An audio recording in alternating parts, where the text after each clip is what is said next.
Jangareddygudem bank of Baroda golmaal కేసులో ఇంకా ఒక కొలిక్కి రాలేదు. తాకట్టు పెట్టిన బంగారు వస్తువుల స్థానంలో చాక్ పీసులు, రబ్బర్ బ్యాండ్లు, పిన్నుల బాక్సులు కనిపిస్తున్నాయి. ఖాతాదారులు తాకట్టు పెట్టిన బంగారు ఆభరణాలు మాయమై బ్యాంకు అధికారులు ఇప్పుడే స్పందించలేమంటున్నారు. బ్యాంక్ గోల్డ్ అప్రైజర్ రాజు ఆచూకీ ఇప్పటికీ దొరకడం లేదు. దీనిపై మరింత సమాచారం మా ప్రతినిధి సాగర్ అందిస్తారు. జంగారెడ్డిగూడెం బ్యాంక్ ఆఫ్ బరోడా బ్యాంకులో జరిగిన బంగారం గోల్మాల్లో కొత్త విషయాలు వెలుగులోకి వస్తున్నాయి. ప్రస్తుతం మనం Jangareddygudem bank of Baroda branch ముందు ఉన్నాం. బాధితులు మీరు చూస్తే గగ్గోలు పెడుతున్నారు. ఎందుకంటే బంగారం రేటు ఎలా ఉందో మీకు తెలుసు. అటువంటిది బ్యాంక్ని నమ్మి బంగారం తాకట్టు పెడితే కనీసం ఇక్కడ స్పందించేవారు లేదు. ఆ బంగారం అక్కడ కనపట్లేదు. కొంతమందికి ఉన్న బంగారం తీసేసి, అంటే వడ్డానం తీసి రింగు పెడుతున్నారు, పెద్ద వస్తువులు తీసి చిన్న వస్తువులు చూపిస్తున్నారు అంటూ కూడా ఖాతాదారులు ఆందోళన చేస్తున్నారు. గత వారం రోజులుగా కూడా ఇక్కడ ఇదే పరిస్థితి ఉంది. మనతో పెద్దవాడు ఒక మాట్లాడించే ప్రయత్నం చేద్దాం. అమ్మ, మీ పేరేంటి? ఏ వస్తువు తాకట్టు పెట్టారు? ఇప్పుడు అది ఎలా ఉంది? నా పేరు ఎన్నికల వెంకట సుబ్బలక్ష్మి అండి. మేము వడ్లానం పెట్టామండి. అది ఇప్పుడు కనపడతలేదు అంటున్నారు. మరి ఏం చేయాలో వాళ్ళు చెప్పడారు, సమాధానం సరిగ్గా చెప్పరు. ఇస్తామంటారు. అది వచ్చేదా పోయేదో కూడా తెలియట్లే. వడ్డానం ఎన్ని గ్రాములు అమ్మా? 35 కాసులు. 52 గ్రాములు. 88 గ్రాములు కడియం పెట్టి తీసుకెళ్ళిపోయాడు. 88 గ్రాములు కడియం పెట్టాడు.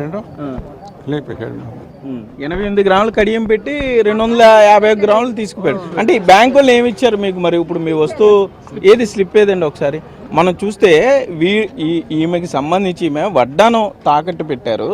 తాకట్టు పెడితే ఆ వడ్డానం తీసుకుని మీరు బ్యాంక్ వాళ్ళు ఇచ్చి చూడొచ్చు.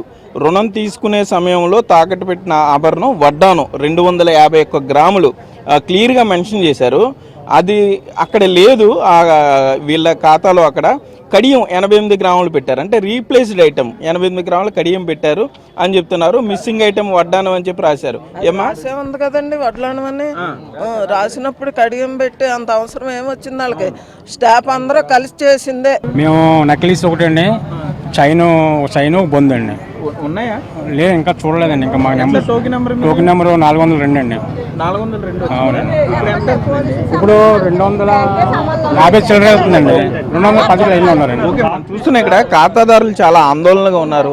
చాలా భయపడే పరిస్థితులు ఉన్నాయి. మీరు చూస్తే ఇప్పటికే ఒక చైన్ 24 గ్రాములు పోయింది.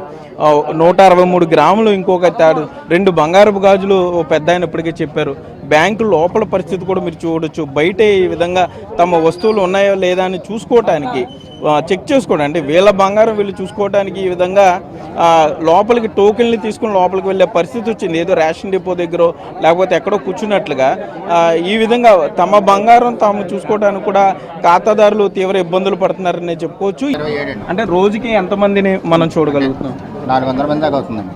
రోజుకి 400 మంది దాకా. ఎన్ని టోకెన్లు జారీ చేసాం? ఇప్పుడు 228 వెళ్ళినాయండి. 228 చూసి ఒకవేళ 4 ఉంటుంది సార్. 4 టోకెన్ మీద ఇప్పుడు 226 టోకెన్. ఒక 800 టోకెన్లు ఇచ్చిండు. 800 ఉంటాయి. 800 చిల్లర 900 దాకా వెళ్ళినాయి. 900. సుమారు ఎన్ని రోజులు పట్టే అవకాశం ఉంటుందండి ఇట్లా ఈ టైంను బట్టి? మనం టైం పట్టొచ్చండి, చెప్పలేము. అది ఎంత ఇన్ని రోజులు అని చెప్పలేము. బ్యాంక్ లోపల కూడా మీరు చూస్తే పూర్తిగా ఖాతాదారుల మొహాలు మీరు చూస్తే ఆ బాధ కూడా మీకు అర్థమవుతూ ఉంటుంది. తమ వస్తువులు ఉన్నాయా లేదా అనే ఆందోళన ఉన్నారనే చెప్పుకోవచ్చు. ఒక్కొక్కరు కూడా ఆ కూపన్లో తమ వంతుల ప్రకారం లోపలికి వెళ్తున్నారు. లోపలికి వెళ్ళి తమ కూపన్ నెంబర్ వచ్చేంత వరకు చూస్తున్నారు. మీరు చూస్తే అందరూ కూడా చాలా ఆందోళనలో ఉన్నారు, బాధగా ఉన్నారు. ఇప్పటికే వస్తువులు పోయిన వాళ్ళు చెప్తున్నారు తమ వస్తువులు అక్కడ లేవు. చాక్ పీసులు పెడుతున్నారు, పిన్నులు పెట్టారు.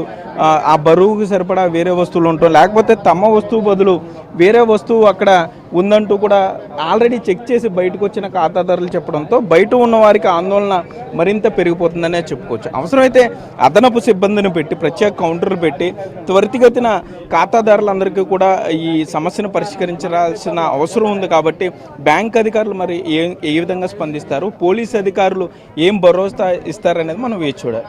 కెమెరామెన్ భాగ్యరాజ్తో సాగర్ బెగ్ టీవీ, జంగారెడ్డిగూడెం.